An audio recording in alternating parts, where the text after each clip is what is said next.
paz do Senhor, amados irmãos e irmãs, uma alegria, um privilégio estar aqui mais uma vez para nós estudarmos a palavra do Senhor. E hoje nós estaremos então estudando a nossa lição de número 6, usando a fé diante dos confrontos. Nossa lição estará baseada em 1 Reis, capítulo 18. E o nosso texto áureo nos diz assim, 1 Reis, capítulo 18, versículo 38. Então caiu fogo do Senhor e consumiu o holocausto e a lenha e as pedras e o pó e ainda lambeu a água que estava no rego. Nossa verdade prática também nos diz assim. Nos momentos mais difíceis aprendemos que a vitória está em crer, obedecer e esperar no Senhor. Nós bem sabemos que precisamos crer. A palavra de Deus nos diz, lá em Hebreus, no capítulo 11, versículo 6, que, ora, sem fé é impossível agradar-lhe, porque é necessário que aquele que se aproxima de Deus creia que Ele existe, que é galardoador daqueles que o buscam. Então, é importantíssimo esta verdade prática quando ele fala crer.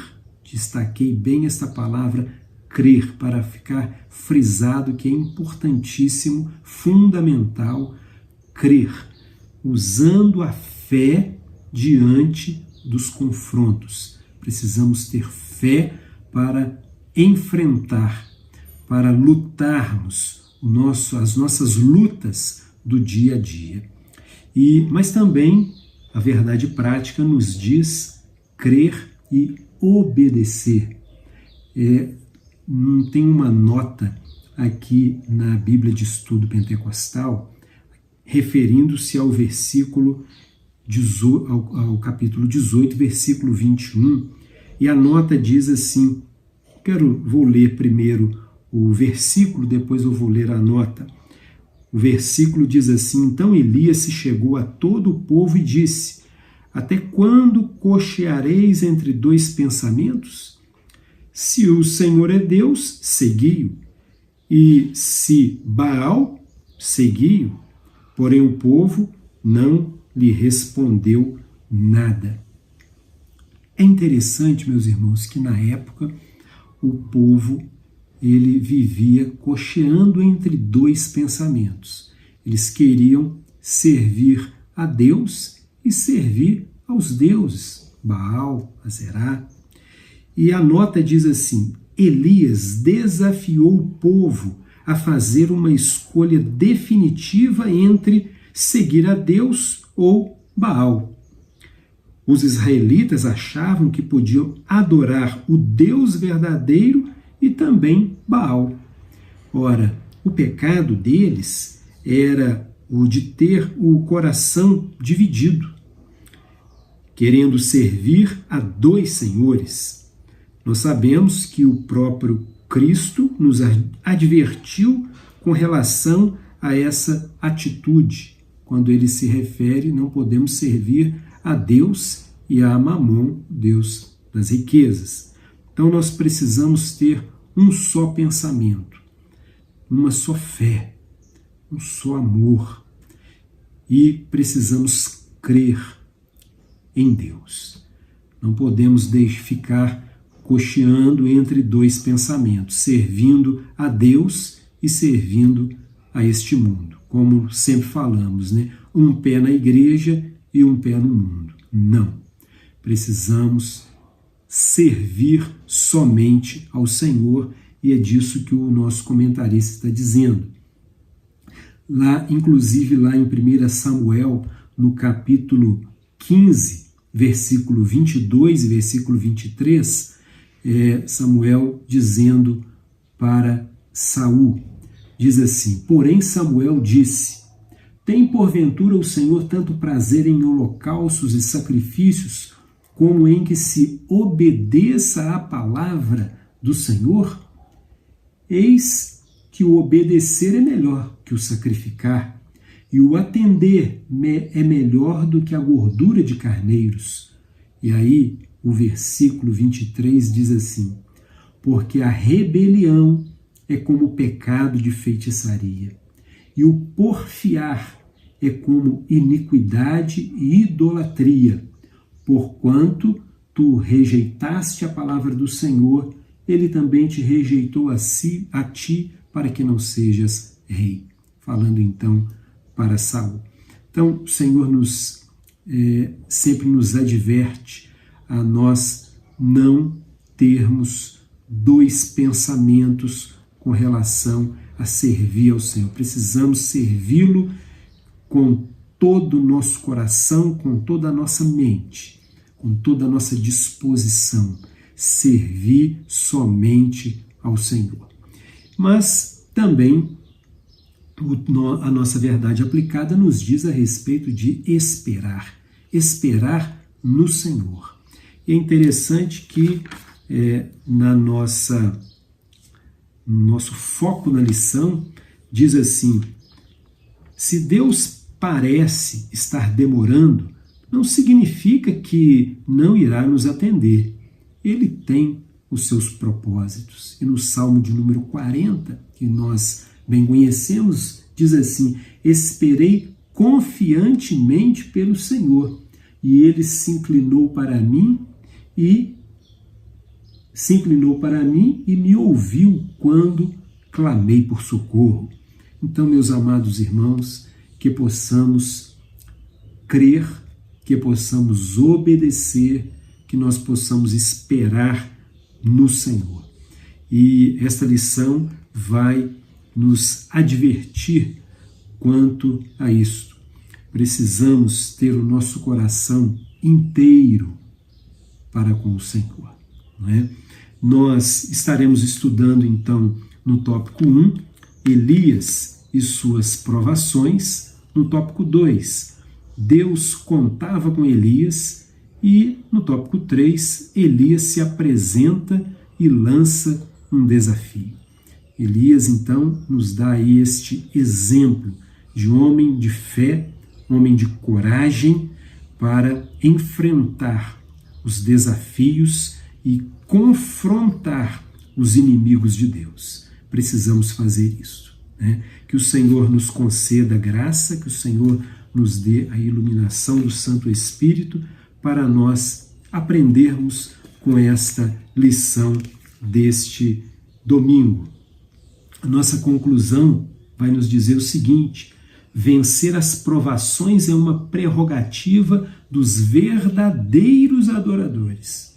Precisamos adorar ao Senhor em espírito e em verdade. A vitória de Elias comprovou que, de fato, o Senhor é Deus Todo-Poderoso e, portanto, merecedor de toda a nossa adoração. Ele luta e vence as nossas batalhas. Né? Que o Senhor continue abençoando-nos, nos dando força, nos dando coragem para nós também vencermos as nossas batalhas do dia a dia. Nós vamos orar pedindo ao Senhor para que Ele ilumine os nossos professores, continue falando poderosamente aos nossos corações nesta lição tão maravilhosa. Vamos orar, curve sua cabeça. Amado, soberano, eterno Deus, queremos, ó Pai, agradecer ao Senhor, louvar ao Senhor por mais esta oportunidade em que estaremos estudando a Tua Palavra. Usa cada um dos professores que irão ministrar os tópicos desta lição. Fala aos nossos corações. E muito obrigado por mais esta rica oportunidade, no nome santo de Jesus. Amém. Que Deus abençoe a sua vida, que Deus abençoe o seu coração, que Deus abençoe a sua mente, que você tenha a saúde física, saúde mental, saúde espiritual. Amém? Que Deus abençoe. Paz do Senhor, amados. Chegamos na nossa lição de número 6, que tem por título Usando a Fé Diante dos Conflitos. No tópico 1, estudaremos sobre Elias e suas provações. Elias profetizou em um período muito árduo da história do povo de Israel. Isso do ponto de vista religioso. Lutando bom combate, Elias enfrentou perseguições do rei Acabe e sua esposa Jezabel, que levaram os israelitas a se apartar do Deus vivo e a adorar a Baal. Nós sabemos que os profetas do Antigo Testamento serviram de canais de comunicação entre Deus e o seu povo, e a função primordial deles era conscientizá-los acerca da vontade e do conhecimento divinos. Os profetas de Israel foram chamados individualmente e ungidos por Deus para o serviço de emergência, em contraste com o serviço regular dos anciãos, dos sacerdotes e dos reis. Elias enfrentou a perseguição do rei Acabe e sua esposa Jezabel. E todo profeta de Deus, verdadeiramente chamado, ele também as enfrentará em maior ou em menor grau. O culto a Baal passou a superar a adoração a Javé, e como consequência disso, grande número de pessoas fiéis ao verdadeiro Deus tiveram que abandonar o país de Israel, o Reino do Norte, para se refugiarem em Judá, o Reino do Sul, conforme está registrado em 2 Crônicas, capítulo 15, versículo 9. Mas muitos israelitas foram corrompidos de modo vergonhoso. Era preciso que Deus suscitasse um profeta para fazer o povo ouvir as palavras do Senhor e assim voltar do seu mau caminho e da maldade das suas ações. No 1.1, veremos sobre o método de chamada divina. Com a morte do rei Salomão, Israel se dividiu em 2 reinos, norte e sul. No século IX a.C., o reino do norte era governado pelo rei Acabe e a rainha Jezabel, que induziam o povo de Israel a um contexto turbulento de idolatria e paganismo. Isso está registrado em 1 Reis, capítulo 16. Elias foi então chamado por Deus para ser o seu porta-voz, recebendo a responsabilidade de lembrar os israelitas que eram um povo seleto e que pertenciam ao Senhor. Logo, as suas práticas de vida deveriam retratar e cumprir os princípios determinados pelo Altíssimo. O pano de fundo dessa história desenrola-se a partir de um momento particularmente importante na história de Israel. É um momento de mudanças dramáticas que se seguem à divisão do reino após Salomão. Nós temos aí disputas internas, guerra civil e uma sucessão de governantes maus que fizeram da história do povo de Deus um cenário impróprio para a habitação do Deus vivo. Após Jeroboão, filho de Nebate, conforme 1 Reis capítulo 12, Israel foi governado por uma sucessão de maus reis.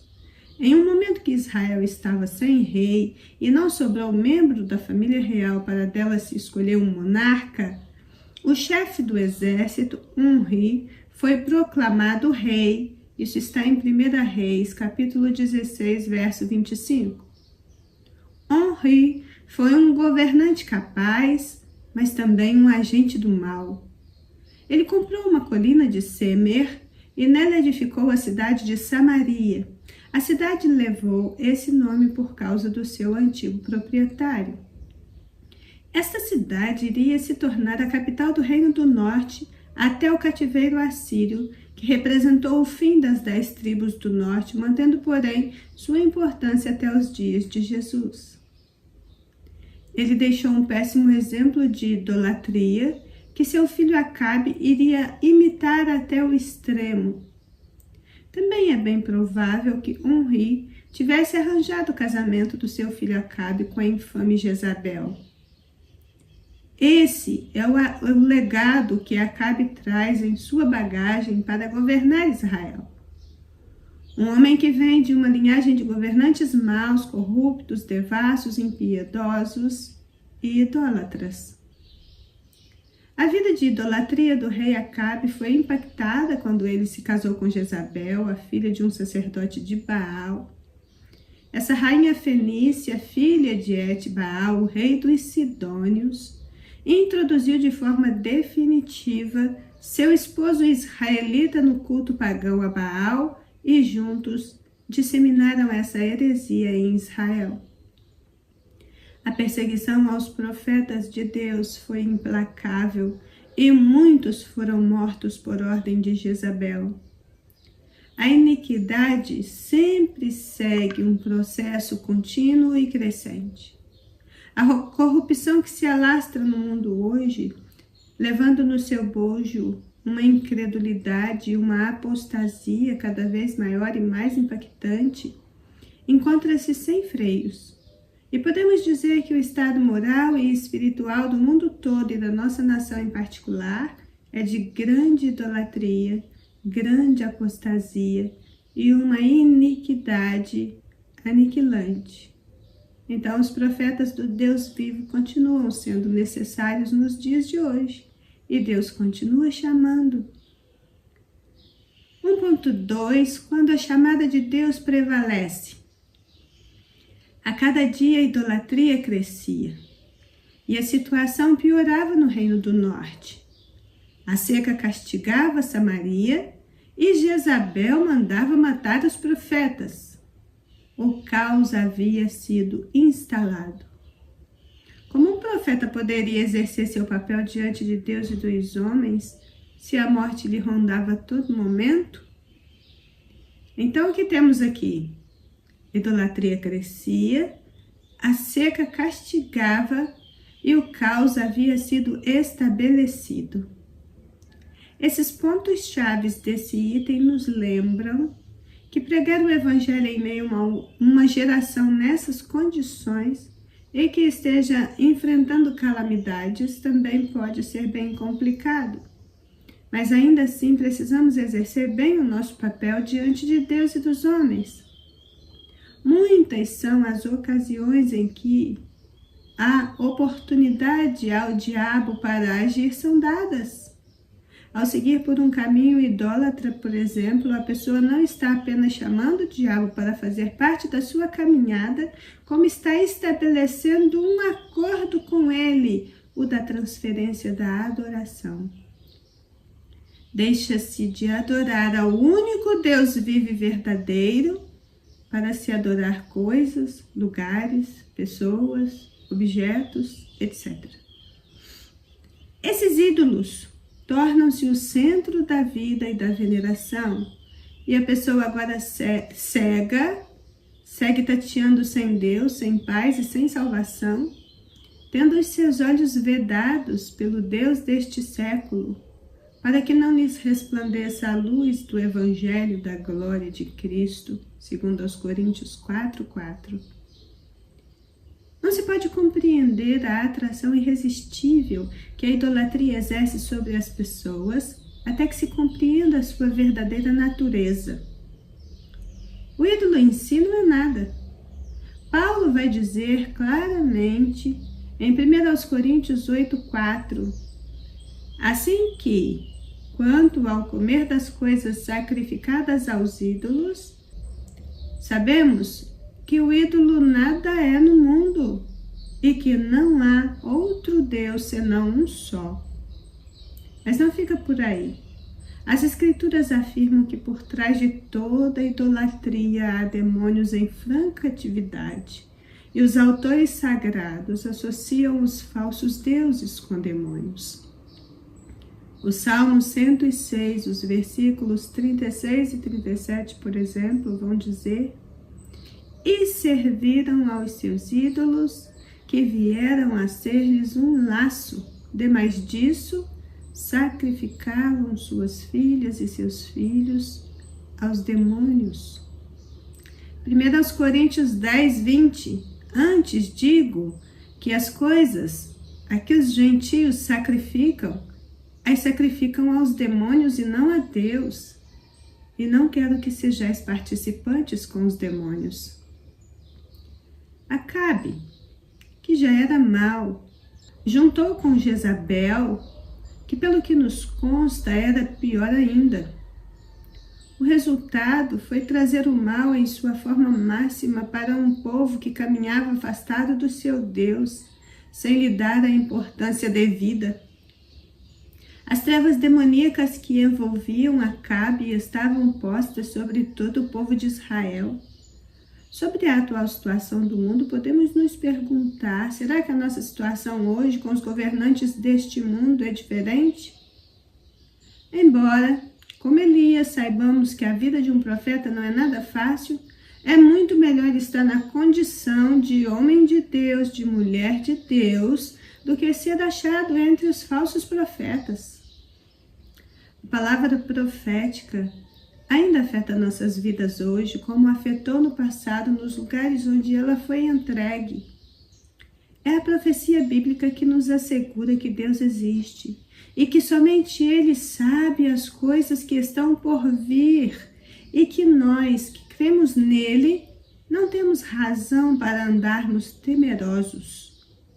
Mais do que isso, nós devemos ser testemunhas de Deus, profetas declarados tal qual Elias, usando a profecia bíblica como testemunho da verdade revelada nas Escrituras e prova de que exclusivamente a fé em Jesus, seu Filho unigênito, é a esperança da humanidade para a sua salvação. Que o chamado de Deus prevaleça e que no lugar onde cresce a idolatria, a sequidão da incredulidade toma conta e o caos tem se estabelecido, a graça de Deus possa manifestar Salvador a todas as pessoas e que nós sejamos estes instrumentos do conhecimento dessa graça, tendo através do testemunho pregado, tanto através do testemunho pregado como através das palavras vividas. 1.3 nos fala dos métodos peculiares de Deus. Após profetizar que nem orvalho nem chuva viria sobre Israel, segundo as suas palavras, para fugir do ataque do rei Acabe, Elias é forçado a uma imigração solitária. Ele se estabelece junto ao ribeiro de Querite e ali milagrosamente foi alimentado por corvos. Isso está em 1 Reis, capítulo 17. No geral, a vida do profeta Elias nos parece bem solitária. Quando ele surge em cena e após entregar a mensagem divina de que a seca se abateria como um castigo divino contra o reinado de Acabe, Elias precisou retirar-se e esconder, pois Acabe e Jezabel procuravam para executá-lo por sua imprecação. Era hora de Elias retirar-se de cena e estar a sós com Deus. Os motivos para tal só Deus conhece, mas podemos presumir que essa era a soberana vontade de Deus para Elias naquele momento. Segundo nossa mente humana, limitada e carnal, podemos pensar que pior do que um ribeiro que fica seco é quando nós precisamos contar com corvos para atendimento das nossas necessidades. Mas Deus sabe o que faz e como faz, e porque trabalha de modos tão estranhamente contrários ao nosso entendimento. Em 1 Coríntios 1, 27 a 29, nós lemos: mas Deus escolheu as coisas loucas deste mundo para confundir as sábias, e Deus escolheu as coisas fracas deste mundo para confundir as fortes, e Deus escolheu as coisas vis deste mundo e as desprezíveis e as que não são, para aniquilar as que são, para que nenhuma carne se glorie perante Ele. O bom é pensar que contra todas as possibilidades, até corvos Deus pode usar para alimentar o seu povo. Enquanto Jezabel com seus demônios é a força por trás de Acabe, Deus é a força por trás de Elias, bem como o mentor da sua missão. Elias anuncia a seca como arma de Deus para punir o povo rebelde, um castigo que duraria 3 anos, tempo suficiente para espalhar fome, enfermidades e morte. Do culto a Baal, recordamos que em tempo de seca e de peste, seus adoradores lhe sacrificavam vítimas humanas para apaziguar a sua ira.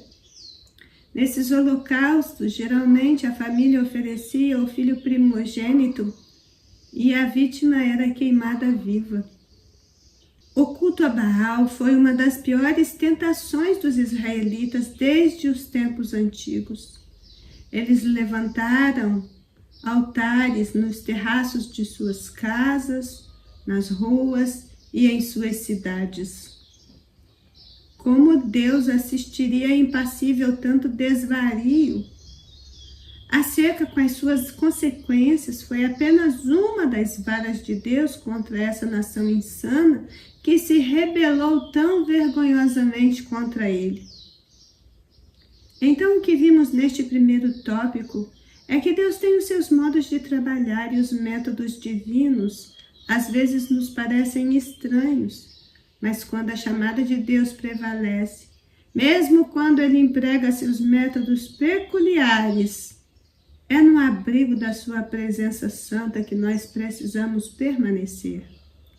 A paz do Senhor, meus irmãos, vamos dar sequência aí à nossa lição de hoje, lição de número 6, usando a fé diante dos confrontos, e nós vamos estar estudando o tópico de número 2, que tem como título Deus contava com Elias. Lição maravilhosa que nós estamos estudando hoje, muita coisa, muitos detalhes, nós estamos aprendendo, como Deus age nos mínimos detalhes na vida do profeta Elias. E nós, antes de entrarmos precisamente dentro da revista, na lição, nós gostaríamos de estar comentando com os irmãos por que Deus contava com Elias, para a gente aprender um pouco mais sobre a vida, sobre o contexto da história dele, por que Deus contava com ele. O tópico diz que Deus contava com Elias, e aí nós pesquisamos um pouquinho sobre a história de Elias e ver por que Deus contava com ele, que aí nós podemos aprender também e ver por que Deus conta comigo, por que Deus conta com você, quais são as características, as qualidades que Elias tinha que chamava a atenção de Deus para com ele. Então nós vemos aqui, por que Deus contava com Elias? A história da humanidade tem seu centro na história da salvação. Seu eixo substancia-se na luta entre o bem e o mal, entre os filhos da luz e os filhos das trevas, e entre os que são de Deus e aqueles que não são de Deus. Nessa luta que vai durar até o fim dos séculos, quando o Senhor vir arrebatar a sua igreja, ocupa o profeta Elias um lugar único. Nessa lição que nós estamos vendo hoje, nós estamos vendo que ele ocupa um lugar único. Ele era o quê? Um lutador indômito contra os idólatras de seu tempo. Elias foi exemplo de justiça, foi o defensor da fé. Ele era o refúgio dos oprimidos, o martelo dos tiranos, um profeta do Altíssimo e a pedra no sapato dos idólatras, principalmente do rei Acabe e de Jezabel. Deus contava com Elias, assim como ele conta comigo e conta com você, porque ele era dotado de um temperamento impetuoso e ardente, um homem de coragem. Eu tenho para mim que este tópico nós vamos ver que a palavra-chave é obediência. Nós vamos ver a todo instante que aquele que é obediente, Deus é com ele, assim como era com Elias. Através da obediência de Elias, Deus foi com ele e realizou grandes feitos. Por que Deus ainda contava com Elias? Deus contava com Elias porque ele não era um homem fraco. Deus não procura fracos.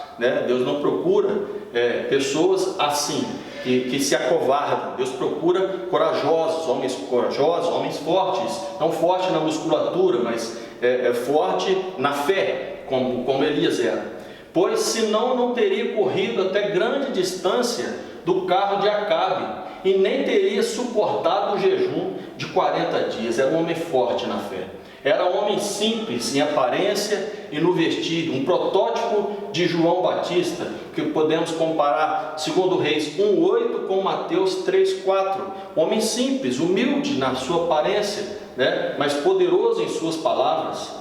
Era um homem semelhante a nós, conforme Tiago 5,17 vai falar. Elias era um homem sujeito às mesmas paixões que nós, e orando pediu que não chovesse, e por 3 anos e 6 meses não choveu sobre a terra. Era um homem de coragem indômita, era um homem de zelo ardente, zelava pela chamada e pela missão que Deus havia lhe dado. Isso que Deus estava vendo nele, por isso ele chamava a atenção de Deus, por isso Deus contava com ele, porque ele tinha um zelo ardente para com a chamada divina que ele tinha. Elias era de temperamento melancólico, considerado comumente um temperamento hostil e sombrio. Na verdade é o mais rico dos temperamentos, pois é o mais confiável, o mais analítico, o mais abnegado e mais perfeccionista. Por isso Deus contava com Elias. Por que ainda mais Deus contava com Elias? Porque ser profeta naquele tempo não era para qualquer um, né? De muitos profetas que havia, ele era único no seu chamado, né? No seu propósito, né? Um contexto que ele vivia era trágico em todos os sentidos. Nós vamos ver que politicamente os reis haviam se corrompido. Acabe, fazendo o casamento político com Jezabel, trouxe a idolatria até o povo. Espiritualmente os dirigentes, os líderes e o povo estavam todos afastados de Deus, adorando a Baal, a Aserá, a Astarote, né? A nação estava dividida entre norte e sul, entre Deus e Baal, entre o bem e o mal, entre o certo e o errado. Mas sabemos que reino dividido, ele não prevalece. Tanto que se você for estudar a história dos reinos, você vai ver que dos 39 governantes registrados no livro de Reis, todos os reis do norte foram infiéis a Deus. Estavam com a idolatria imperando naqueles lugares. Mas no meio disso tudo que nós falamos, dessa luta entre Deus e Baal, entre o bem e o mal, Deus encontra uma pessoa disposta a servi-lo da maneira correta. E este era Elias, né? Meus irmãos, aqueles que vivem de fato no centro da vontade de Deus, são um instrumento dos sinais e das maravilhas que Deus quer realizar. É o diferencial, é bastante simples. Elias fez o que o Senhor lhe tinha dito. O segredo, irmãos, é obedecer. Obedecer a sua palavra, obedecer ao seu pastor, obedecer aos mandamentos do Senhor. O segredo, a chave desse tópico é a obediência. Você vai ver isso comigo. Deus contava com Elias aí na sua revista. Elias foi um homem que obedeceu a Deus em diversas situações. Para exemplificar, podemos ver as seguintes ordens sendo obedecidas. Deus manda ele para o ribeiro de Querite, ele obedece e vai. Depois Deus manda ele para Sarepta, nós vamos ver aqui na lição. Deus manda ele para Samaria, Deus manda ele para o Monte Horebe, Deus manda ele para Betel, para Jericó e para o Jordão, e ele sempre obedecendo a voz do Senhor. Para onde Deus está te mandando? Que Deus tem falado com você, para você fazer o quê? Se você for obediente a Deus, assim como Elias estava sendo obediente ao Senhor, os milagres de Deus, assim como aconteceram na vida de Elias, vai acontecer na sua vida também. Deus contava com Elias. Elias foi um homem profundamente temente e obediente, como podemos ver em toda a lição de hoje. Você vai pegar e ver a sua obediência em toda a lição, né? Deus lhe enviou a diversos lugares e ele obedeceu. Como poderíamos ter este mesmo temor e obediência que vemos em Elias? Que nós podemos pegar das características, das qualidades, né, das coisas que fez com que Elias chamasse a atenção de Deus para o seu chamado e trazer para nós, para o cristão. O significado de temor ao Senhor está na obediência e no cumprimento das regras estabelecidas por ele e pela doutrina cristã. Na Bíblia existem algumas regras explícitas, várias, sobre o significado do temor ao Senhor para os crentes. Como, por exemplo, nós podemos ver: primeiro, ter atitude de santidade e pureza. Nós vamos ver lá em Levítico 11:44, diz assim: porque eu sou o Senhor vosso Deus, portanto vós vos santificareis e sereis santos, porque eu sou santo. Nós temos que buscar a santidade a todo instante para fazer a diferença nesse mundo que vivemos. Segundo, ser fiel a Deus. Salmo 86:11 vai dizer assim: ensina-me, Senhor, o teu caminho e eu andarei na tua verdade. Une o meu coração ao temor do teu nome. Olha que coisa linda. Irmãos, nós temos que ser fiel ao Senhor, pedir ao Senhor para Ele nos ensinar a todo instante qual o caminho que Ele quer que nós caminhamos. Terceiro, adorar exclusivamente a Deus como único Deus. Conforme 1 Coríntios 8:6 diz assim: todavia para nós há um só Deus, o Pai, de quem é tudo e para quem nós vivemos, e um só Senhor, Jesus Cristo, pelo qual são todas as coisas e nós por Ele.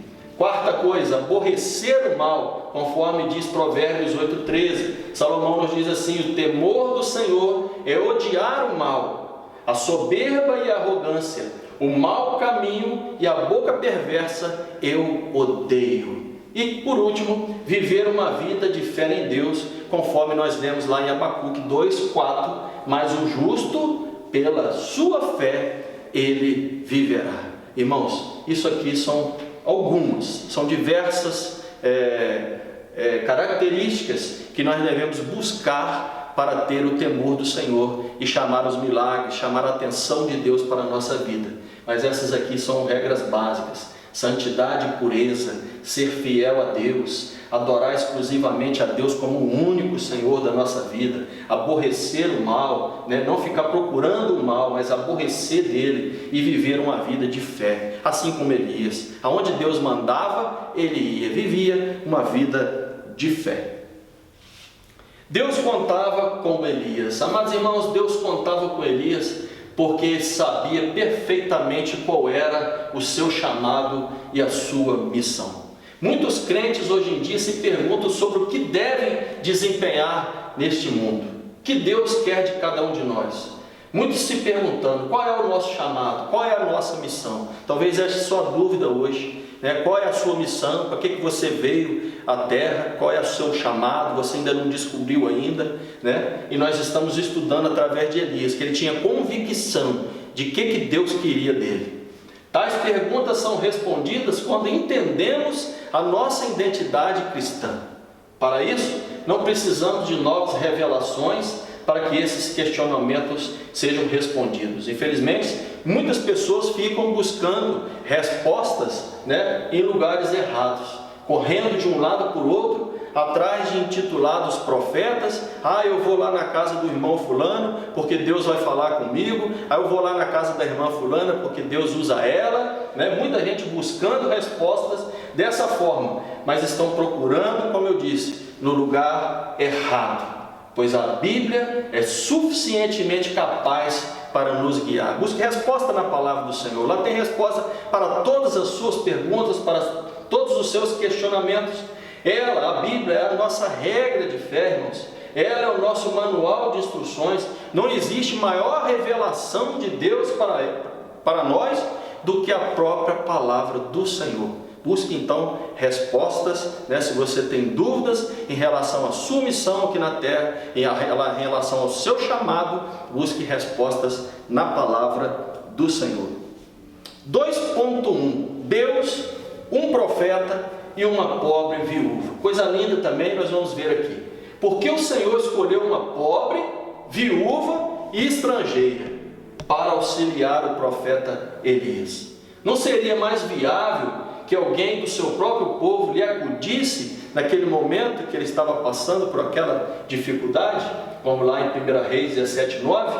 A razão da escolha de Deus é bem simples. Israel estava mergulhado em um mar assustador, em um nível assustador de idolatria, e a presença de Elias não era bem-vinda entre o seu próprio povo. Elias se tornara uma persona não grata entre os seus compatriotas.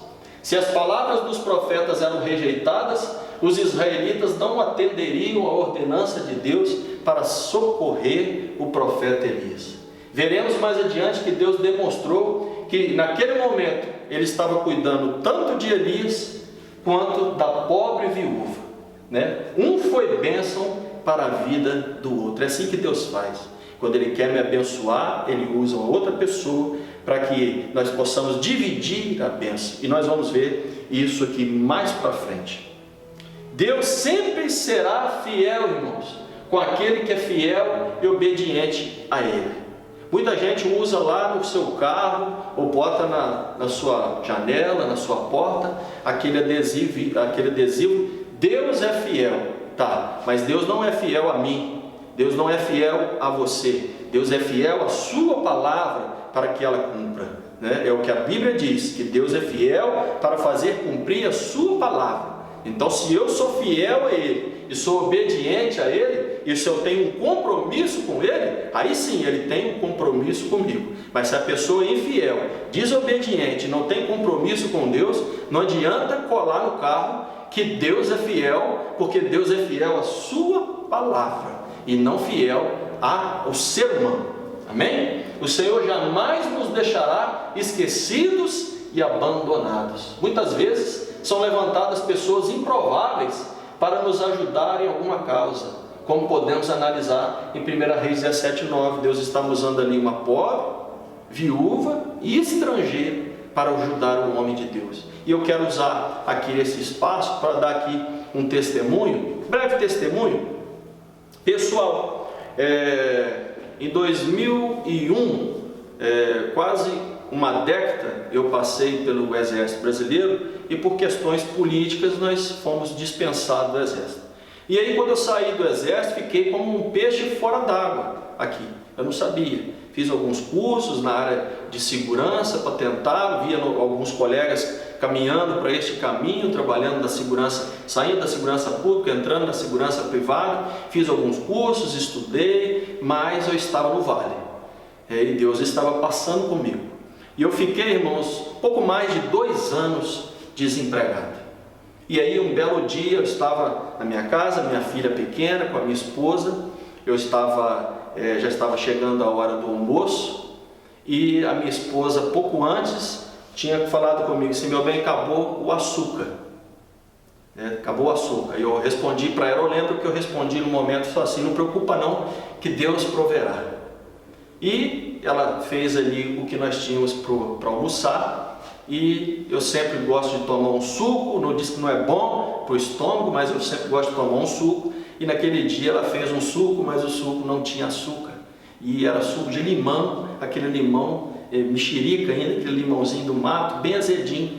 E eu estava sentado, irmãos. Eu lembro, eu já contei esse testemunho na congregação, eu já contei esse testemunho no momento que eu passei na Europa, na igreja lá em Londres. Eu contei esse testemunho, eu tive a oportunidade de contar lá, porque eu estava sentado na minha sala, comendo, fazendo a minha refeição, tomando aquele suco de limão amargoso, azedo, porque tinha acabado o açúcar, e a lágrima desceu os meus olhos. E quando eu estava ali alimentando, uma buzina lá no meu portão tocou um carro. E eu falei: tem alguém me chamando, mas nessa hora eu não estou esperando ninguém, né? Então eu deixei ali o meu prato, deixei ali o meu suco que estava sem açúcar. Quero deixar bem claro para os irmãos que eu estava tomando um suco azedo, né?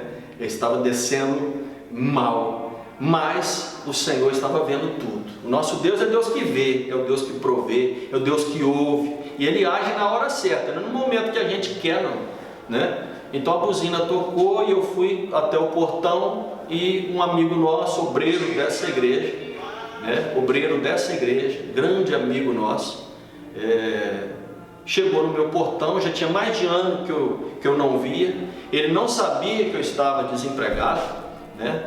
Ele bateu no meu portão e falou assim: Amarildo, eu vim aqui trazer um negócio para você, mas eu eu quero te pedir desculpa, porque talvez você possa ficar com vergonha, não querer aceitar. E eu falei, não tem problema algum. O que foi? O que o irmão trouxe? Aí ele abriu o porta-mala do carro dele, irmão, estava abarrotado de compra, amarrado, a sacola de compra. E eu ali sem entender, ele pegou e falou, você me ajuda a descarregar? Eu falei, amém, né?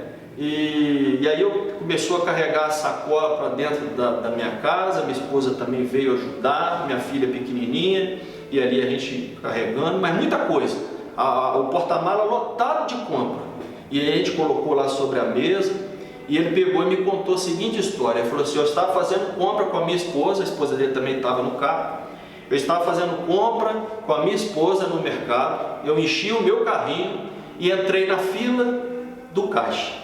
E quando eu estava na fila do caixa, o Senhor falou comigo assim, pega outro carrinho e coloca no carrinho tudo que você colocou no seu carrinho. E ele falou, Senhor, mas para que eu vou fazer outra compra? Ele questionando com Deus, o Senhor falou assim, faz o que eu estou te ordenando. E ele pegou a esposa dele e falou assim, bem, toma conta desse meu carrinho, que eu tenho que pegar outro carrinho. A esposa dele não entendeu nada.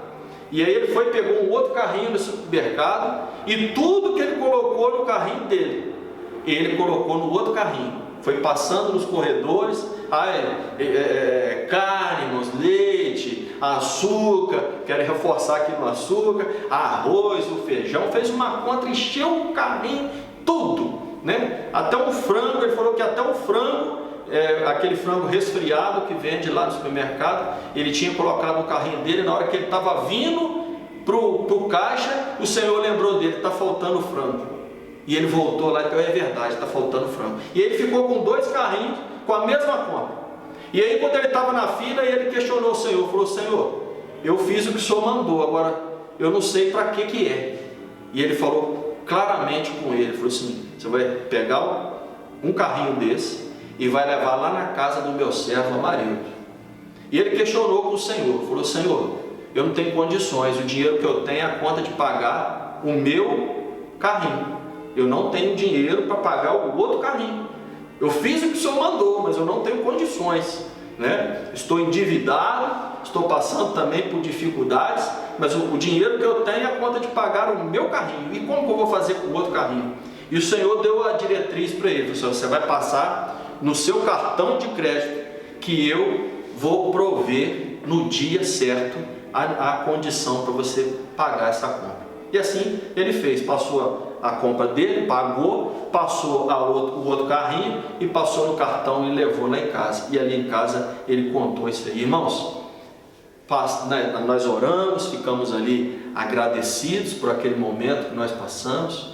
Sou grato a ele até hoje, ele deve estar me assistindo agora, ele sabe da minha gratidão para com ele, né? Mas pessoas improváveis, não era uma pessoa que eu podia falar assim, uma pessoa de posses, uma pessoa rica, não, era uma pessoa que estava passando também, né? Não estava desempregado, mas estava passando dificuldades assim como eu. E é assim que Deus faz, Deus vai na contramão daquilo que a nossa razão imagina, daquilo que nós pensamos. Deus age no sobrenatural para provar que Ele é Deus na nossa vida. E Deus usou o servo dele, e ali nós oramos, agradecemos. E eu acabei falando para ele, pessoal, estou tomando um suco ali, porque a esposa falou agora há pouco que tinha acabado o açúcar, né? E você chegou aqui com o açúcar, e agora eu posso adoçar o meu suco, terminar a minha refeição. Foi uma bênção muito grande, oramos, agradecemos. É um grande amigo nosso, não vou falar o seu nome por questão de ética, não foi me autorizado a falar, mas é um obreiro muito conhecido da nossa igreja, um amigo, um irmão, né, nosso. E nós, quando estávamos estudando essa lição, lembramos dele. Por quê? Porque Deus aqui usa as pessoas improváveis. É assim que Deus faz quando Ele quer abençoar alguém. Ele usa pessoas improváveis para ajudar em alguma causa, como nós vemos aqui. Deus levantou uma mulher em condições mínimas, uma viúva que era tão necessitada quanto o próprio profeta. E nós devemos ter em mente que nunca fomos e nunca seremos autossuficientes. Somos totalmente dependentes de Deus. Eu dependo todos os dias do Senhor.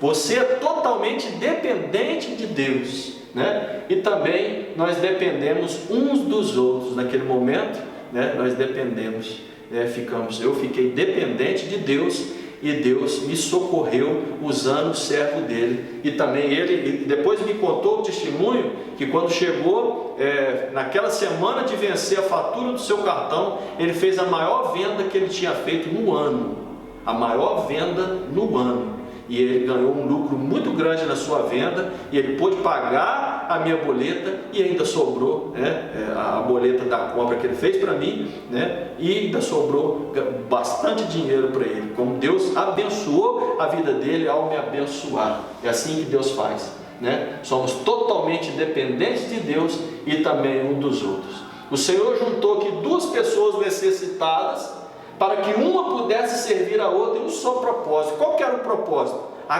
glória de Deus, né? Tanto no meu testemunho quanto aqui, a glória de Deus. Foi Deus quem foi glorificado. Elias glorificou a Deus, a viúva glorificou a Deus, eu glorifiquei a Deus no meu testemunho, e o meu irmão que me ajudou, que me estendeu a mão, também foi abençoado e glorificou a Deus.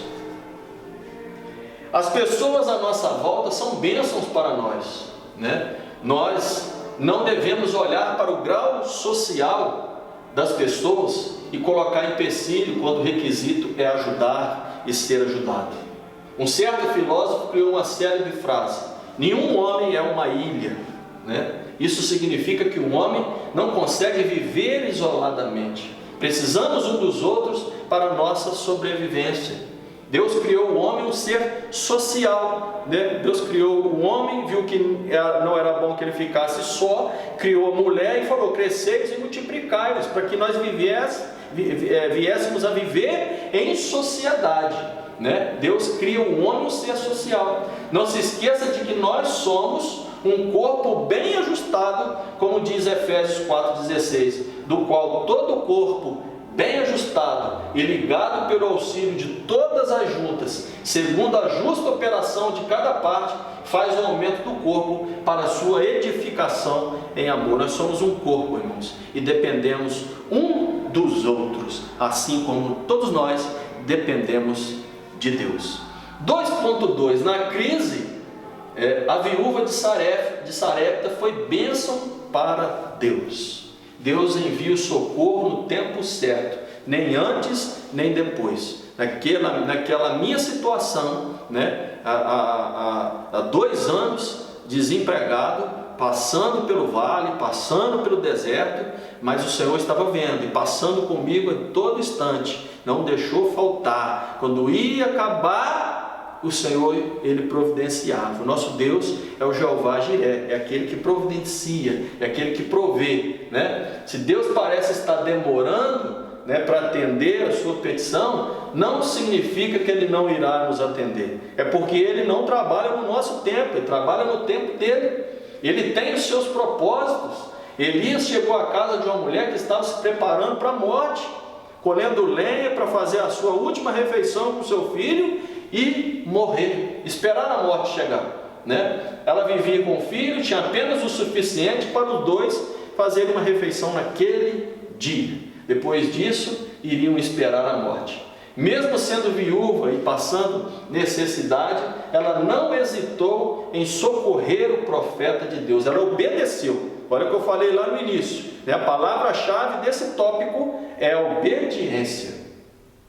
Deus fez prosperar, né? Por ela ter sido bondosa com Elias, Deus a fez prosperar em tempos de crise. O Senhor socorreu o seu profeta na hora da crise por meio dos corvos, né, lá na ribeira, depois por intermédio da viúva de Sarepta. Interessante também que Deus, quando vai socorrer Elias, ele usa 2 corvos, né, aves de rapina.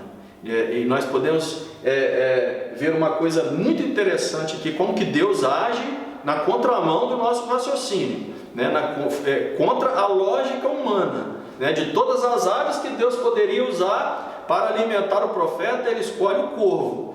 Corvo naquela época, para os supersticiosos, eram as aves que anunciavam más notícias, né? Era a ave de mau agouro, era a ave que ia trazer a morte.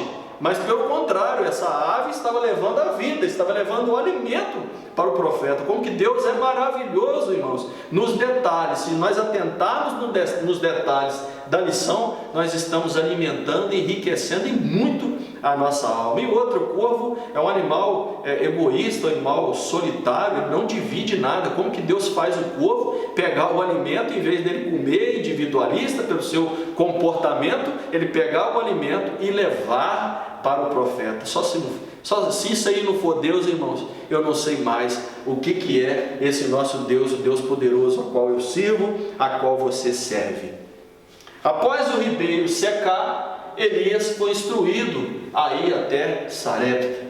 Lá ele seria sustentado por uma viúva. Num primeiro instante, imagine-se que a viúva que sustentaria o profeta seria uma mulher rica e de muitas posses, né? Porque Deus falou com ele: vai que uma viúva vai te sustentar. E talvez ele pode estar pensando: não, é uma viúva de bens, de posse, e quanto tempo eu precisar ficar lá, ela vai ter condições, né, de me sustentar. Mas ele chega lá e vê a situação totalmente ao contrário. A viúva está esperando a morte, ela não tinha bens e não tinha posse nenhuma. Entretanto, a sequência do texto bíblico nos revela aqui a situação precária que aquela mulher estava vivendo. Como Deus gosta de contrariar a lógica humana. Ele sempre vai na contramão daquilo que logicamente imaginamos. Ele sempre irá fazer infinitamente mais, além daquilo que nós pedimos ou pensamos. Esse é o Deus que nós servimos, irmãos. Às vezes nós nos encontramos sem esperança, como se tivessem sido esquecidos por Deus. Faz parte, né, da vida do ser humano. Nós, como humano, falho, né, imperfeitos como somos, às vezes sentimos que Deus não está ouvindo a nossa oração, que Deus não está olhando para a nossa necessidade, para as nossas dificuldades. Mas não é bem assim, porque lá em Isaías 49:15, você vai encontrar assim, ó: porventura pode uma mulher esquecer-se tanto do seu filho que cria, que não se compadeça dele, do filho do seu ventre? Mas ainda que esta se esquecesse dele, contudo eu não me esquecerei de ti. Irmãos, é promessa. O Senhor, ele não se esquece daquele que é fiel, que é obediente a ele. Deus sempre há de agir dentro do seu próprio propósito e na hora exata, no momento dele, na hora dele. Não é na nossa hora, não é na minha hora, né? Não podemos confundir os nossos pensamentos limitados com os propósitos de Deus, porque o Senhor não trabalha no nosso tempo. Ele é ilimitado, Ele é imutável, Ele é atemporal. Sejamos pacientes que a vitória chegará no momento certo. Irmãos, fique lá no Salmo 40, verso 1. Esperei com paciência no Senhor e Ele ouviu o meu clamor. Tem gente que fala assim: eu estou no Salmo 40, mas não estou no 1 não, estou lá no 13. Socorre-me, Senhor, porque eu já não aguento mais. Não, mas o certo é ficarmos lá esperando com paciência, porque Deus trabalha no momento dele, na hora dele, e com certeza, irmãos, a sua vitória está bem perto. Continua persistindo, continua orando. Nada disso de que o Senhor não está te ouvindo, que Deus está no silêncio com você. Não, se você está na prova, está no deserto, eu costumo sempre dizer, né, que o deserto, ele é o que molda o crente. É a universidade de Deus para o cristão. Ou você, nesse momento que está me assistindo, ou você está num vale, ou você acabou de sair de um, ou você está caminhando para um. Não tem como fugir dele. Para até chegar no céu e nós vivemos na glória eternamente com o Senhor, o vale vai fazer parte da nossa vida. É onde Deus nos aperfeiçoa, é onde Deus nos molda, é onde Deus trabalha, né, para deixar a gente no prumo, no modo que Ele quer trabalhar conosco. 2.3. Na crise, Elias foi bênção para a viúva de Sarepta. Estamos convencidos de que nos momentos de crise social, como que temos vivido no mundo contemporâneo, os cristãos não devem entrar em pânico. Nada de pânico nesse momento que nós estamos vivendo, irmãos. Veja o caso da viúva de Sarepta. Essa mulher estava à beira da morte. Todas as palavras que lhe eram contrárias, mas aonde quer que ela olhasse, ela só enxergava a morte. Contudo, ao socorrer o profeta, obedecer a palavra do homem de Deus, a provisão chegou na sua casa. É preciso ressaltar que a bênção chegou na sua casa por ela ser uma mulher abençoadora. Ela abençoou o profeta e Deus lhe abençoou, né? Nesse tempo de incerteza que atravessamos, eu quero lhe dar uma ótima notícia.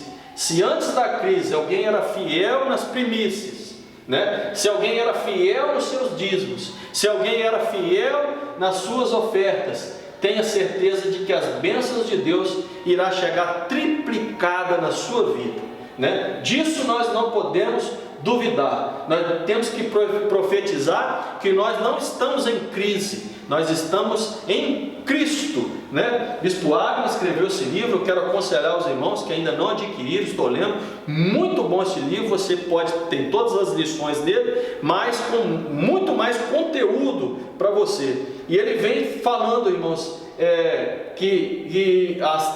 transformando as adversidades em cenários de milagres e vitórias, né? Onde nós temos aqui lições de todos os heróis superando os desafios em tempos de escassez, de guerras e angústia, né? O nosso líder da Conamad, Bispo Abner, escreveu esse livro há algum tempo atrás, e ele veio agora entrando num cenário onde nós estamos vendo que tudo que se cumpriu, né, no tempo, né, onde Deus estava trabalhando na vida desses profetas, né, que nós podemos estar usando da mesma forma, usando da fé, conforme a lição de hoje, né, nos diz, para nós usarmos a fé nas nossas situações de dificuldade, que nós venceremos essa crise. Nós já estamos vencendo essa crise, porque nós não estamos em crise, nós estamos em Cristo. De forma milagrosa e providencial, Deus multiplicou a reserva de farinha e de azeite da viúva, até que a chuva voltasse a cair sobre a terra. Ainda no mesmo capítulo, temos o registro da enfermidade que acometeu o filho da viúva e acabou matando. A expressão "que tenho eu contigo", um homem de Deus, que a mulher falou, né, com Elias, demonstra que aquela mulher associou a visita do profeta com a enfermidade do seu filho. Ela pensava que a presença do profeta ali na sua casa havia traído a atenção divina para algum pecado seu. Mas aquele acontecimento serviria como uma grande prova da identidade de Elias, como profeta do Senhor, como homem de Deus que era conhecido. Elias orou a Deus, o filho da viúva foi restaurado à vida novamente. Mais uma vez Elias sendo bênção naquela casa, mais uma vez Elias sendo bênção naquela família. Em meio da história dessa viúva, olhamos ao nosso redor e vemos uma comparação bem próxima nos dias atuais com essa pandemia, pelo fato de muitas pessoas estarem entrando em pânico, em medo, em ansiedade, né? Deus foi fiel à viúva, porque ela não demonstrou medo em obedecer. Ela não olhou só para si mesma, mas sim para a fragilidade do profeta. Ele estendeu a mão, e assim como ela fez, olhou para Deus, estendeu a mão para o Senhor, esperando do Senhor o socorro. Assim você também, que talvez esteja sofrendo de ansiedade, sofrendo com pânico, com medo, né? Não se aflija, não fique assim, né? Ainda há esperança no Senhor para a sua vida. Ninguém é tão pobre que não possa ajudar, mas também ninguém é tão rico que não precise de ajuda. Podemos ter certeza de uma coisa: todos nós dependemos de Deus. Por isso creia, ajude e certamente será ajudado por alguém.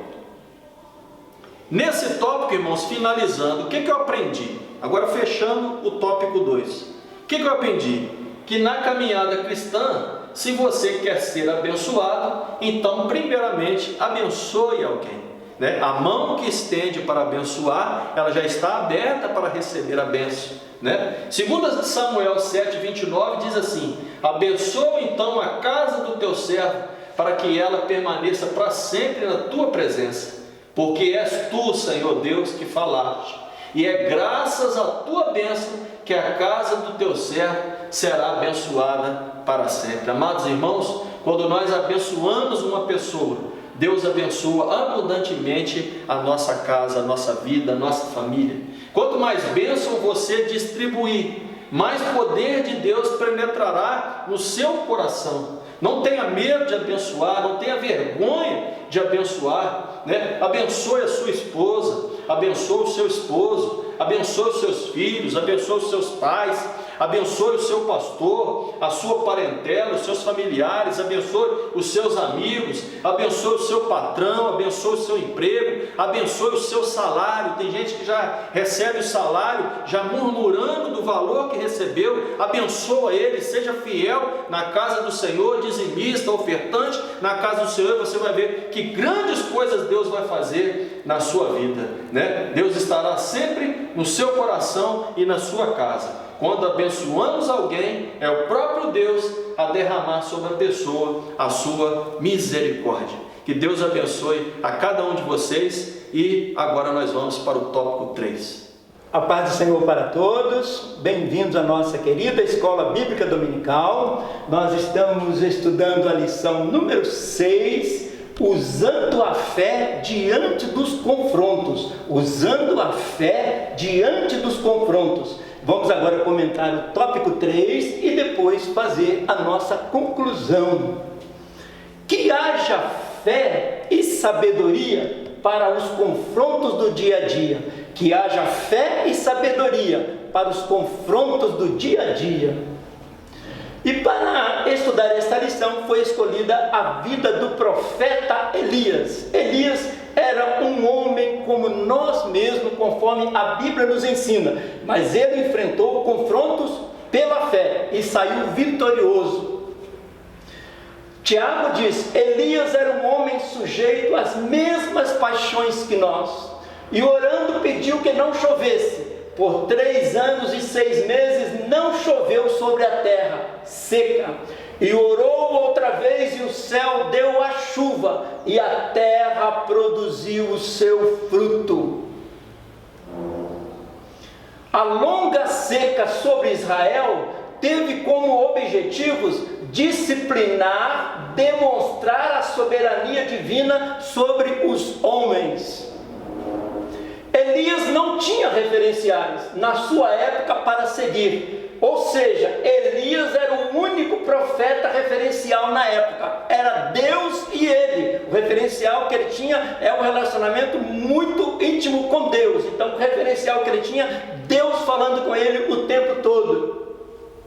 O próprio nome do Elias tem a ver com a missão do Elias. Elias, o significado é, o Senhor é o meu Deus. O nome de Elias é composto de 2 nomes divinos: El, Deus de poder, e Ia, Deus eterno. E o Elias teve o privilégio de ter o seu nome formado por 2 nomes de Deus: El e Ia. Elias, o Senhor é o meu Deus, significa Elias. E a missão dele foi totalmente voltada para isso: mostrar para Israel que o Senhor é Deus. Para entendermos a missão de Elias, na época que ele foi chamado como profeta, Israel estava dividido em 2 reinos: Reino do Norte, Reino do Sul com a capital em Jerusalém, Reino do Norte com a capital em Samaria, e aqui do lado estava a Fenícia. E Elias foi levantado exatamente nessa época em que o rei Acabe reinava aqui em Israel. Então nós vamos lembrar disso aqui durante a nossa lição. A cidade de Tiro, Sidom, a cidade de Serepta ficava aqui na Fenícia. Então nós vamos estudar agora, e é bom que nós vejamos bem este mapa no início. Assim, olhando mais de perto, a cidade de Sidom, na Fenícia, a cidade de Tiro, onde morava Jezabel, que veio casar-se com o rei Acabe, e Serepta, onde morava a viúva, onde o Elias foi buscar abrigo no período da seca. Aqui o Monte Carmelo, onde ocorreu o desafio, um alto monte mesmo. Então a gente tem uma visão geral mais perto agora de Israel, onde acontece o desafio pela fé. Baal era um deus falso adorado pelos vizinhos dos israelitas, lá na Fenícia. O culto a Baal era proibido aos judeus e desviou muitos da adoração a Deus. O culto a Azerá era comum entre os cananeus e também entre os israelitas, contrariando a vontade de Deus. Os fenícios, então, a Fenícia adorava Baal e os cananeus, de uma maneira geral, adoravam Azerá. Tudo isso contrariando a vontade de Deus, quando Deus levantou Elias para desafiar e mostrar que só o Senhor é Deus. Sim, a Jezabel adorando Baal, e depois ela vem da cidade de Tiro, casar-se com o rei Acabe, e queria implantar em Israel a adoração a Baal. Foi o momento que Deus levantou o profeta Elias para o grande desafio.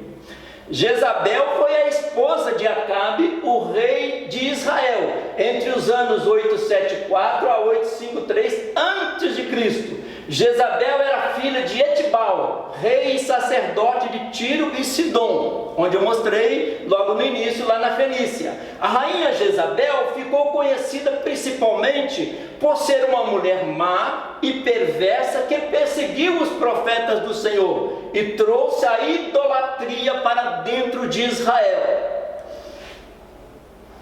E quando veio a seca, Deus ordenou a Elias que fosse para o ribeiro de Querite, que os porcos iam alimentá-lo. Mas depois a seca continuou por 3 anos e meio, e ele foi enviado por Deus para ir para a casa da viúva de Serepta, lá na Fenícia, perto de Tiro, conforme nós já vimos no mapa. E chegando lá, ele disse para ela: dá-lhe um bolo. Ela disse: vive o Senhor, porque eu tenho um pouquinho de farinha, um pouquinho de azeite na botija, vou fazer um bolo e comer com o meu filho e vamos morrer, porque não temos mais nada, a seca é muito longa. Elias disse: faça para mim um bolo, porque a farinha da panela não vai acabar e o azeite da botija não vai secar. E ela, diante dessa situação, obedeceu à voz do profeta. E o que aconteceu?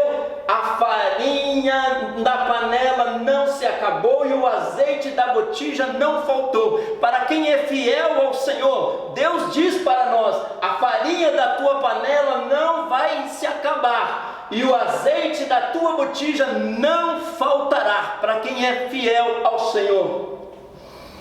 Lá também na cidade de Tiro aconteceu um fato muito importante na época de Jesus. Jesus vai para a cidade de Tiro e Sidom, e uma mulher cananeia, uma mulher sírio-fenícia, começou a gritar perto de Jesus: Jesus, filho de Davi, tem misericórdia de mim, a minha filha precisa ser curada, precisa ser liberta. Os discípulos disseram assim: Senhor, mande que essa mulher vá embora, porque ela está perturbando. Jesus disse: não, lá em Israel, na minha terra, eles estão me chamando de filho do carpinteiro, ela está me chamando de filho de Davi. Ela entendeu que eu sou o Messias que veio para trazer salvação à terra. Ela está vendo muito mais do que muita gente. E Jesus disse para ela: mulher, grande é a tua fé. E ela encontrou a sua filha curada e liberta por Jesus. Isso também lá na Fenícia, na região de Tiro. Sim, agora podemos começar o nosso tópico 3. Aí já aparece o Elias se apresentando e lançando um desafio. O nome de Elias já vem misturado com fogo. Nós chamamos o profeta de fogo, de desafio. Mas uma fé inteligente, uma fé sábia, um ouvido espiritual para ouvir a voz de Deus, o tempo de Deus e as ordenanças de Deus.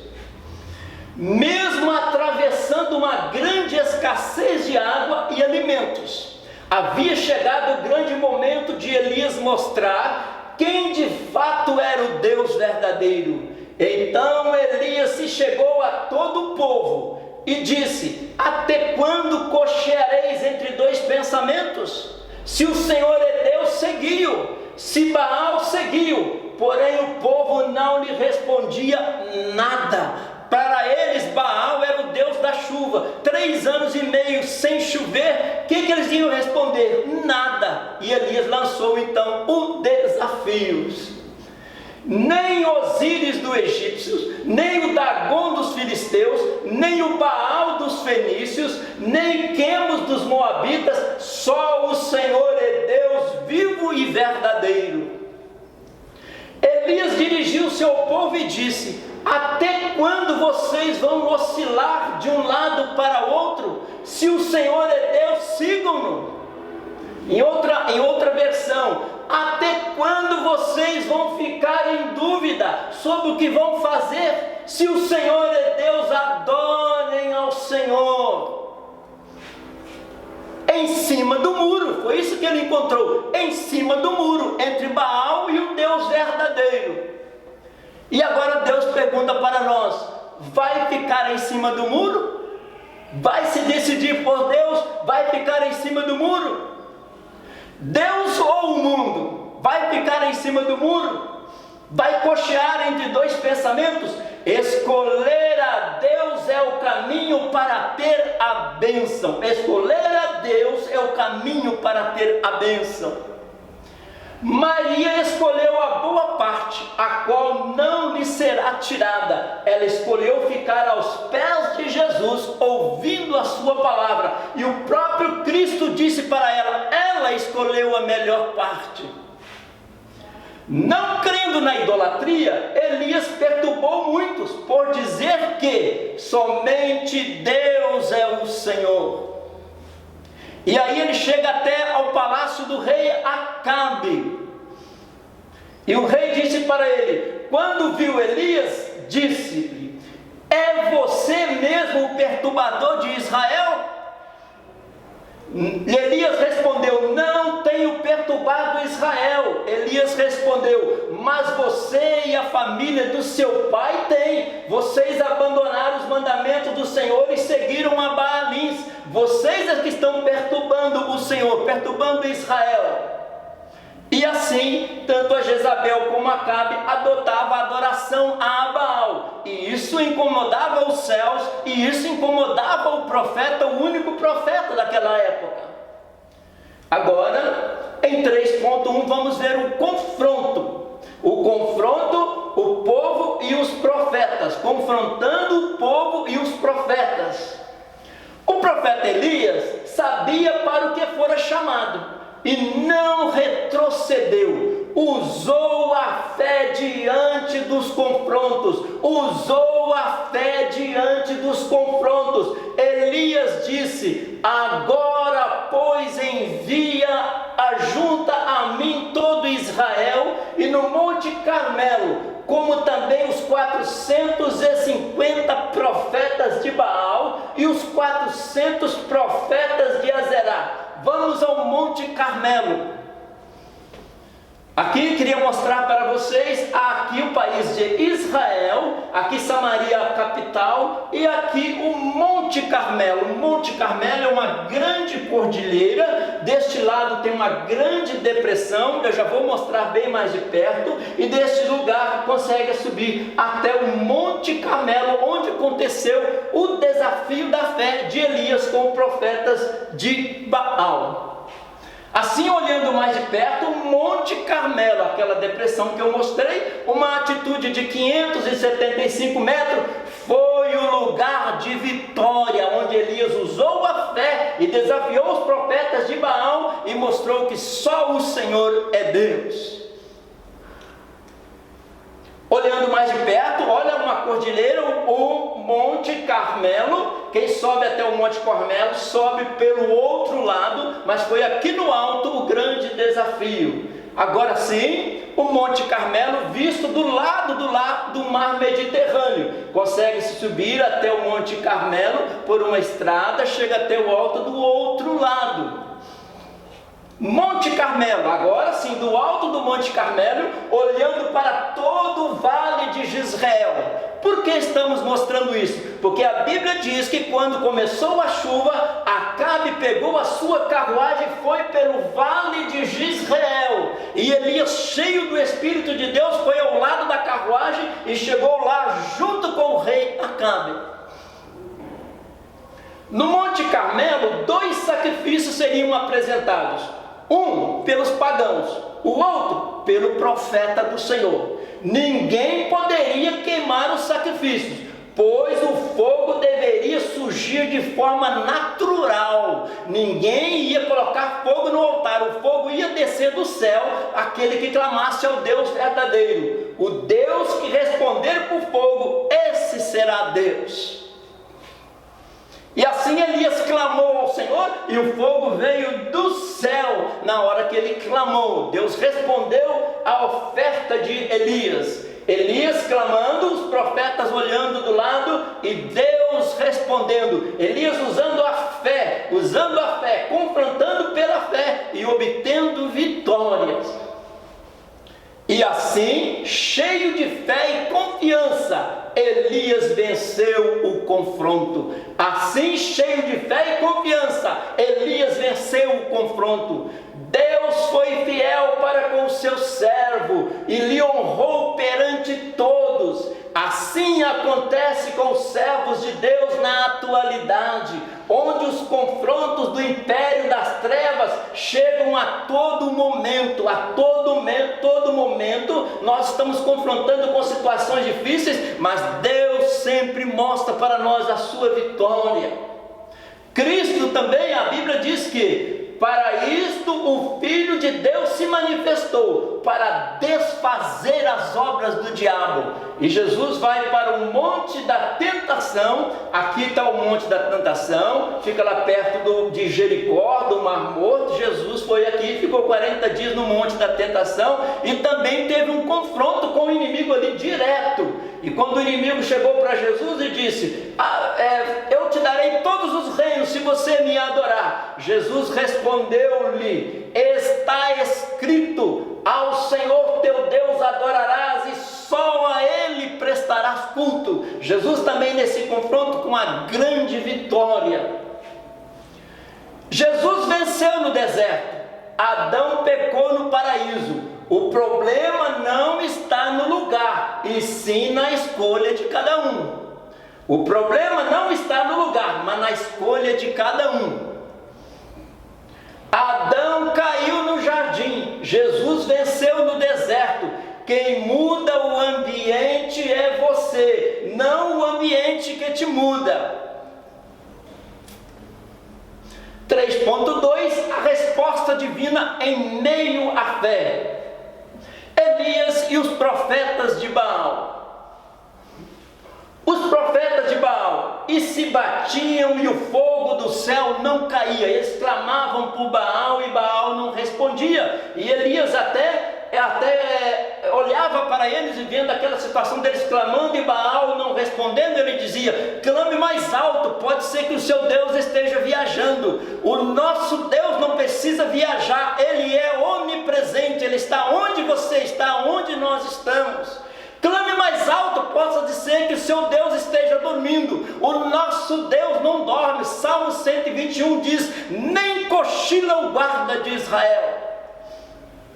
E Elias, depois que eles clamaram e derrubaram o altar, Elias foi reparar o altar que estava quebrado. Restaure o altar quebrado. O altar representa o nosso coração, a nossa vida diante do Senhor. Restaure o altar, que a bênção vai vir do céu. A adoração verdadeira é com o altar reparado, com o altar restaurado, fogo descendo do céu.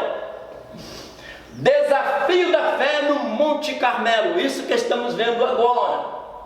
Sucedeu, pois, que oferecendo-se a oferta dos manjares, o profeta Elias chegou e disse: ó Senhor, Deus de Abraão, de Isaque e de Israel, manifeste-se hoje que tu és Deus em Israel e que eu sou teu servo e que conforme a tua palavra fiz todas estas coisas. Fé, você não vê, mas ela está aqui. Era isso que Elias estava usando. Fé para vencer os confrontos. O profeta Elias nos faz ver que confiar em Deus é a atitude mais acertada que um ser humano pode fazer. Quando rogamos ao Senhor com toda a nossa devoção, a resposta vem pelos modos mais diferentes, mas a resposta vem. Em meio às diversidades da vida, devemos confiar em Deus com todas as nossas forças, que tenhamos força para lutar as batalhas da vida, que tenhamos fé para vencer. Após a oração do profeta Elias, caiu fogo do céu e o Senhor consumiu completamente o holocausto, a lenha, a pedra e o pó, e ainda lambeu toda a água que foi jogada. Assim, a água simbolizava o deus Baal, que era o deus da chuva para eles. O fogo representando Deus, porque eis que o Senhor virá em fogo. O fogo lamber a água significa que Deus literalmente derrotou Baal. A verdade venceu a mentira. A verdade venceu a mentira. Só o Senhor é Deus. Monte Carmelo, lugar de decisão. Desceram dali com uma decisão. O que vendo todo o povo caiu de rosto em terra e disse: o Senhor é Deus, o Senhor é Deus. Elias, pela fé, fez um confronto e mostrou que nosso Deus é o Deus verdadeiro. A amplitude mais significativa da ação de Deus no Monte Carmelo foi que todo o povo caiu sobre os seus rostos e disseram em uma única voz: só o Senhor é Deus, só o Senhor é Deus. Só o Senhor é Deus, só o Senhor é Deus. 3.3, o altar restaurado, glória de Deus e abundante chuva. 3 anos e meio sem chuva, agora uma abundante chuva. Por quê? O altar foi restaurado, a glória foi dada ao Deus verdadeiro. Agora vem a chuva como resposta. Restaurando o altar de Deus, restaurando as nossas vidas, que é um altar para com Deus. O meu coração é o altar para Deus. Depois de mostrar o seu grande poder diante de todos, o Senhor ainda tinha mais bênção para oferecer. Então disse Elias a Acabe: sobe, come e bebe, porque o ruído há de uma abundante chuva. Céu limpinho, 3 anos e meio, e Elias já estava dizendo pela fé: eu já estou ouvindo o barulho da chuva, chuva de bênção sobre o povo de Deus. Ruído de uma abundante chuva, ele disse para Acabe. Assim o Monte Carmelo, e Acabe pegou a carruagem e desceu por uma das estradas vindo do Monte Carmelo. Isso demonstra que a idolatria instalada em Israel impedia a ação de Deus. A idolatria estava impedindo, estava havendo uma seca. Há, portanto, boas razões para termos certeza de que, quando o Senhor decidiu sobre o retorno de Elias a Israel, o triunfo já estava garantido, a vitória já estava garantida, a sua vitória já está garantida, porque só o Senhor é Deus. Deus pode contar com você? Deus contou com Elias nesse desafio pela fé. Deus pode contar com você? Contudo, para a vitória se completar, primeiro era necessário haver um concerto, uma aliança, um pacto. No âmago da questão, era imprescindível haver arrependimento e a expressão da glória de Deus. Foi isso que aconteceu no Carmelo.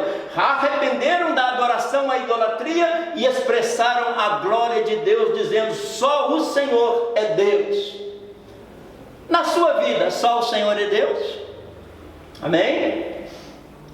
Cumprido esses requisitos, era a hora do Senhor derramar uma abundante chuva sobre aquela terra, mostrando que só existe um Deus. A chuva era a demonstração da resposta de Deus com bênçãos. A adoração ao Deus de Baal trouxe grande seca ao povo de Israel no tempo de Elias. Mas Baal não era o Deus da chuva? Como eles estavam errados, adorando a Baal, que é o Deus da chuva, no meio de uma seca. E você, está na seca? Ore ao Deus verdadeiro, que a resposta vem. Está na seca? Ore ao Deus verdadeiro, que a resposta vem. Elias foi orar. E quando ele orava, ele disse ao moço: vai ver se vem chuva. E o menino disse: vejo uma pequena nuvem no no formato de uma mão. Vejo uma pequena nuvem como a mão de um homem. Isso aqui, o Monte Carmelo. Dependa da mão de Deus. Aquela nuvem em forma de mão era Deus dizendo: é com a mão estendida que Deus está nos abençoando. Dependa da mão de Deus. Elias continuou orando e a nuvem aumentou e desceu uma grande chuva. Olha, para quem não tinha visto chuva 3 anos e meio, criança de 3 anos e meio para baixo não sabia o que era chuva. E agora que alegria na chuva, na bênção de Deus. E Elias, vitorioso pela fé, confrontou e agora está tendo uma abundante alegria, descendo o Monte Carmelo, indo pelo vale de Jezreel. Entrou vitorioso no confronto, saiu vitorioso pela fé no Senhor. Agora sim, no final da nossa lição, podemos relembrar. No tópico 1, Elias e as suas provações. O método da chamada divina. Como Deus chamou Elias? A chamada de Deus prevalece. Quando Deus chama, Deus confirma. Os métodos peculiares de Deus. Como Deus trabalha de uma forma peculiar em cada época. Como Ele trabalha. No tópico 2 nós estudamos. Deus contava com Elias. Deus, um profeta e uma pobre viúva. A viúva de Serepta foi bênção para Elias. Elias foi bênção para a viúva de Serepta. Elias se apresenta e lança um desafio. Este é o tópico que estamos estudando agora. 3.1. Confrontando o povo e os profetas pagãos. A resposta divina em meio à fé. O altar restaurado, a glória de Deus e a chuva de bênção. Usando a fé diante dos confrontos. Nossa lição número 6, estamos encerrando. Conclusão: vencer as provações é uma prerrogativa dos verdadeiros adoradores. A vitória de Elias comprovou que o Senhor é Deus Todo-Poderoso, merecedor de toda a adoração. Deus luta e vence todas as nossas batalhas. Deus peleja as nossas batalhas. Vamos ser verdadeiros adoradores. Viver para adorar a Deus, o Deus verdadeiro. A vida de Elias é uma história de fé e coragem. Ela revela como Deus soberanamente escolhe pessoas simples para torná-las gigantes espirituais. Elias no começo com fé, Elias no final do confronto com a vitória. Aqui o Vale de Israel, visto do lado alto do Monte Carmelo, descendo, veja a terra prometida, que bênção, quanta produção, quanta bênção. Aqui Elias passou descendo na hora da chuva. Aqui perto do mar da Galileia, quanta produção, quanta bênção, terra prometida. Aqui cachos de uva que 2 homens precisam para carregar, necessitam de 2 homens para carregar. Terra prometida. Podemos crer na Bíblia, porque a Bíblia diz que os espias disseram: lá tem cacho de uva que precisa de 2 homens para carregar. Conclusão: só o Senhor é Deus. Só o Senhor é Deus, só o Senhor é Deus, só o Senhor é Deus. Deus vos abençoe na paz do Senhor. Só o Senhor é Deus.